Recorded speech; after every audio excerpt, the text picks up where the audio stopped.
दोस्तों,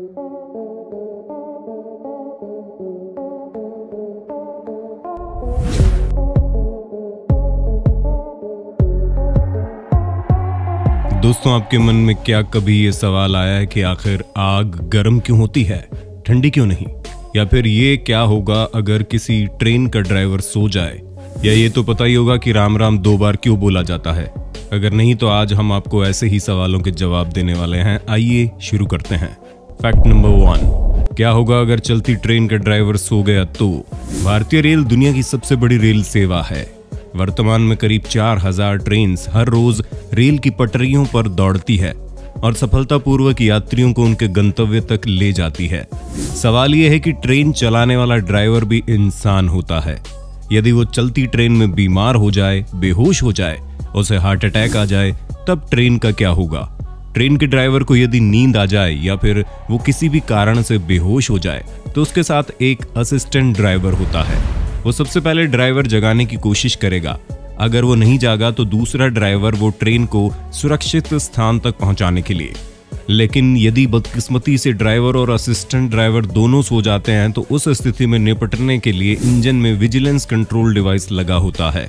ये डिवाइस ये नोटिस करता है कि यदि 1 मिनट के अंदर ड्राइवर ने ना ही स्पीड बढ़ाने के लिए थ्रॉटल को बढ़ाया हो, या स्पीड कम करने के लिए थ्रॉटल को कम किया हो, या ब्रेक लगाया हो, या हॉर्न बजाया हो, तो 72 सेकंड के अंदर एक विजुअल इंडिकेशन आएगा। ड्राइवर को उसके एक बटन दबाकर एक्नॉलेज करना होता है। इससे डिवाइस को पता चल जाएगा कि ड्राइवर अपनी ड्यूटी पर तैनात है। यदि ड्राइवर एक्नॉलेज नहीं करता है तो 60 सेकंड में ट्रेन में ऑटोमेटिक ब्रेक लगना शुरू हो जाएंगे और 1 किलोमीटर के अंदर ट्रेन रुक जाएगी। इस तरह से किसी बड़ी दुर्घटना को होने से रोका जा सकता है। फैक्ट नंबर 2, क्या आप जानते हैं कुत्ता टांग उठाकर ही क्यों पेशाब करता है? दरअसल कुत्ते किसी दीवार, गाड़ी के टायर या खंभों पर टांग उठाकर पेशाब करते हैं। उसका एक सामाजिक और वैज्ञानिक कारण है। जब कुत्ते ऐसा करते हैं तो उसके पीछे उनका सामाजिक मकसद होता है, दूसरे कुत्ते के लिए अपनी गंध छोड़ना। इतना ही नहीं, वे इस गंध का इस्तेमाल अपने रास्ते की पहचान के तौर पर भी करते हैं। कुत्ते की टांग ऊंची करके पेशाब करने की वजह है वे दूसरे कुत्ते की नाक के समानांतर अपनी गंध छोड़ते हैं ताकि उनको आसानी से उस कुत्ते की गंध आ जाए। इसलिए वो सीधे खड़ी किसी चीज को निशाना बना देते हैं। पेशाब करते समय एक फिरोमेंस नाम की गंध छोड़ते हैं। अपनी इस अनोखी प्रक्रिया के पीछे उनका मकसद यही होता है कि दूसरे कुत्तों के लिए उनकी नाक की ऊंचाई पर ही अपनी पेशाब की गंध छोड़े।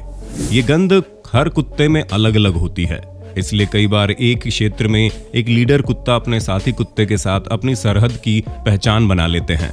इसी तरीके से दूसरे कुत्ते को अपने क्षेत्र में घुसने से रोक लेते हैं। इसलिए कुत्ते एक सही ऊंचाई पर पेशाब करते हैं। हालांकि इसके पीछे इनका एक और कारण होता है। जब कुत्ते कहीं चले जाएं या कहीं गुम हो जाए तो वो अपनी इसी गंध को सूंघते हुए अपने घर तक पहुंच जाते हैं। फैक्ट नंबर 3, बारिश के बाद मिट्टी से सुगंध क्यों आती है? ये हम सब जानते हैं कि बारिश की बूंदों में कोई खुशबू नहीं होती, परंतु जब ये धरती को स्पर्श करती है तो धूल कणों से मिलती है और एक प्रकार की सौंधी से खुशबू आती है। इस खुशबू को पेट्रिकोर कहा जाता है। ये ग्रीक भाषा शब्द पेट्रा से बना है, जिसका अर्थ है स्टोन या आइकर। आइए बारिश से होने वाली खुशबू का वैज्ञानिक कारण जानते हैं। दरअसल इसके एक नहीं 3 कारण हैं। पहला कारण है ओजोन का होना। वैज्ञानिकों के अनुसार बारिश के बाद वायुमंडल में फैली हुई ओजोन गैस की कुछ मात्रा पानी में घुल जाती है, जिसकी वजह से महक या खुशबू आती है।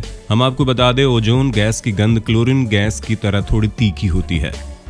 दूसरा कारण है बैक्टीरिया का होना। वैज्ञानिकों के अनुसार मिट्टी में नोकार्डिया बैक्टीरिया पाया जाता है, जिसके कारण भी महक आती है। तीसरा कारण है पेड़ों का या पौधों का तेल लगातार निकलते रहना।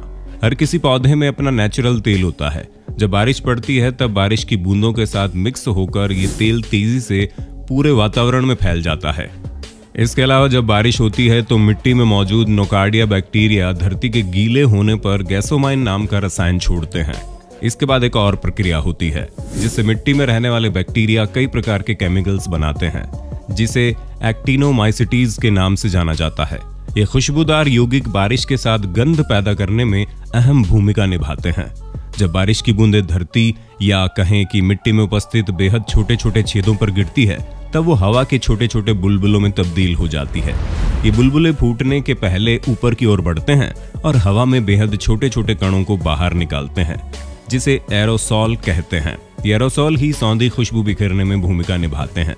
तो अब आप जान गए होंगे कि किस प्रकार बैक्टीरिया और पौधों में मौजूद ऑयल बारिश के बाद मिट्टी से सौंधी खुशबू बिखेरने में महत्वपूर्ण भूमिका निभाते हैं। फैक्ट नंबर 4, राम राम 2 बार क्यों कहा जाता है? क्या कभी सोचा है बहुत से लोग जब एक दूसरे से मिलते हैं तो आपस में एक दूसरे को 2 बार ही राम राम क्यों बोलते हैं? 1 बार या 3 बार क्यों नहीं बोलते? 2 बार राम राम बोलने के पीछे बड़ा गूढ़ रहस्य है, क्योंकि यह आदिकाल से ही चला आ रहा है। हिंदी की शब्दावली में र 27वां अक्षर है, आ की मात्रा दूसरा और म 25वां अक्षर है। अब तीनों अंकों का योग करें तो 27 + 2 + 25 यानी 54 होता है, अर्थात 1 राम का योग हुआ 54। इस प्रकार 2 राम का योग हुआ 108। हम जब कोई जाप करते हैं तो 108 मनके की माला गिनकर करते हैं। सिर्फ राम राम कह देने से ही पूरी माला का जाप हो जाता है। फैक्ट नंबर 5, आग गर्म क्यों होती है? दोस्तों, आपके भी दिमाग में प्रश्न उठता होगा कि आग हमेशा गर्म ही क्यों रहती है, ठंडी क्यों नहीं होती? तो मैं आपको बता दूं, जितनी भी गैस, तरल और ठोस ईंधन है उनमें 3 ज्वलनशील पदार्थ कार्बन, हाइड्रोजन और सल्फर में से एक जरूर होता है। हम सभी जानते हैं कि कोई भी ईंधन ऑक्सीजन के बिना नहीं जल सकता। जब हम ईंधन को जलाते हैं तो ईंधन और ऑक्सीजन के मॉलिक्यूल पानी और कार्बन डाइऑक्साइड के मॉलिक्यूल में बदल जाते हैं, जो ईंधन और ऑक्सीजन परमाणुओं के बीच के बंधन को तोड़ती है, लेकिन अधिक ऊर्जा छोड़ती है जब ये रासायनिक बंधन कार्बन डाइऑक्साइड और पानी का रूप ले लेते हैं। इसमें धुएं के रूप में कुछ अस्थिर गैसें होती है। ये धुआं ज्यादातर हाइड्रोजन, कार्बन और ऑक्सीजन से बना है, जिसमें ईंधन के यौगिक के विघटित होने पर प्रचुर मात्रा में ऊर्जा मुक्त होती है। मुक्त ऊर्जा की यही प्रचुर मात्रा प्रकाश में ऊष्मा के रूप में विकिरित होती है। इसी ऊष्मा के कारण आग गर्म होती है। तो दोस्तों, आज की वीडियो में बस इतना ही। मुझे उम्मीद है आपको ये वीडियो जरूर पसंद आई होगी। अगर आपको ये वीडियो अच्छी लगी है तो वीडियो को लाइक और शेयर करने के साथ साथ हमारे चैनल फैक्ट टेक इन हिंदी को सब्सक्राइब भी जरूर कर लें। धन्यवाद।